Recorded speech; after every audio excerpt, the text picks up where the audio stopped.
समतापी प्रक्रम क्या होता है और रुद्धोष्म प्रक्रम क्या होता है।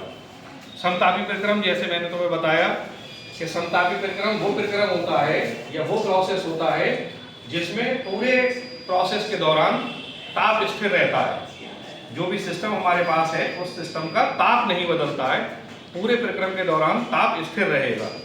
तो ऐसा प्रक्रम जिसमें पूरे सिस्टम का ताप स्थिर रहे वो समतापी प्रक्रम कहलाएगा। और समतापी प्रक्रम में गैस किस नियम का पालन करती है? बॉयल के नियम का पालन करती है।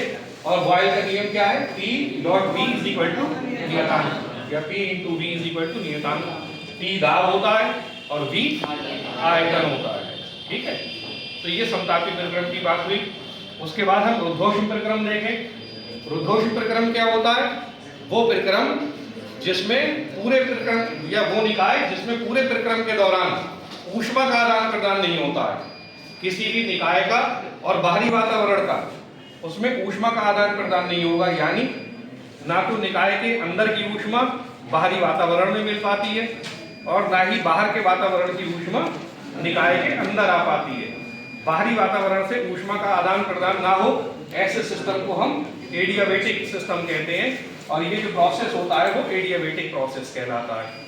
अब रुद्धोष्म प्रक्रम में गैस किस नियम का पालन करती है?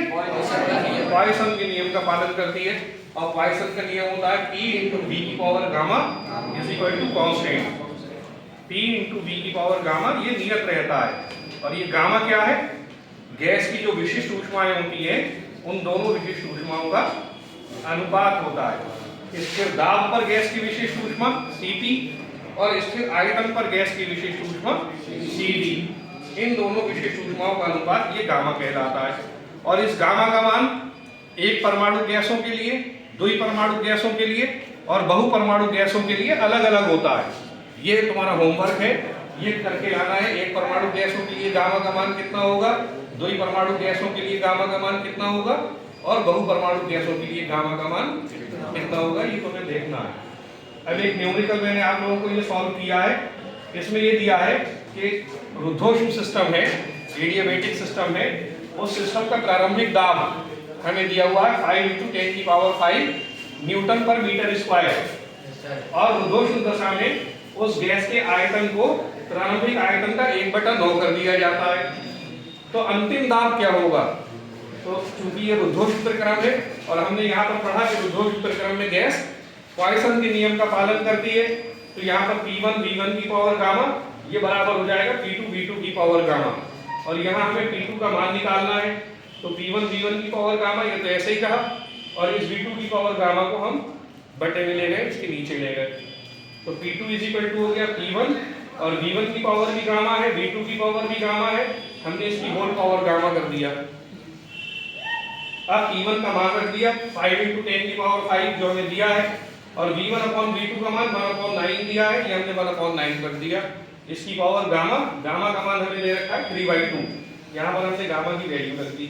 अब ये 1/9 जो होता है ये 3 का स्क्वायर होता है, तो हमने इसको लिख दिया 1/3 का स्क्वायर, इसकी होल पावर 3/2। 2 से ये 2 कैंसिल हो जाएगा तो 1/3 का क्यूब हो जाएगा। P1 का मान ऐसे ही रहा और ये हो गया 1/3 का होल क्यूब। 1/3 का क्यूब ये 27 हो जाता है। अब यहाँ पर हमने ये किया है कि जो 10⁵ है इसके एक जीरो को हमने नीचे ले लिया, 50 बना दिया और 27 से हमने इस 50 को डिवाइड कर दिया। ये जो पावर 10⁵ थी यहाँ से एक जीरो 50 बनाया जब, तो ये 5 की जगह 4 रह गए। तो 50 को जब हमने 27 से डिवाइड किया ये मान आया 1.85 × 10⁴ न्यूटन पर मीटर स्क्वायर। ये दाब हो गया, अंतिम दाब जो हमें निकालना था रुद्धोष्म प्रक्रम में। और अगर इस क्वेश्चन को दिया हो कि समतापी प्रक्रम में निकालिए P2 का मान और V1/V2 का मान दे रखा हो तो हम बॉयल का नियम लगा देंगे, उसमें गामा का मान नहीं दे रखा होगा। ठीक है, गामा का मान नहीं दिया होगा, बॉयल का नियम लगाकर हम P2 का मान निकाल देंगे। तो सीधा सीधा फॉर्मूला लगाएंगे P1 V1 बराबर P2 V2 अगर समतापी प्रक्रम की बात होगी। तो ये क्वेश्चन कर लेना, बहुत इंपॉर्टेंट है, इसमें पूछा जाएगा तुमसे।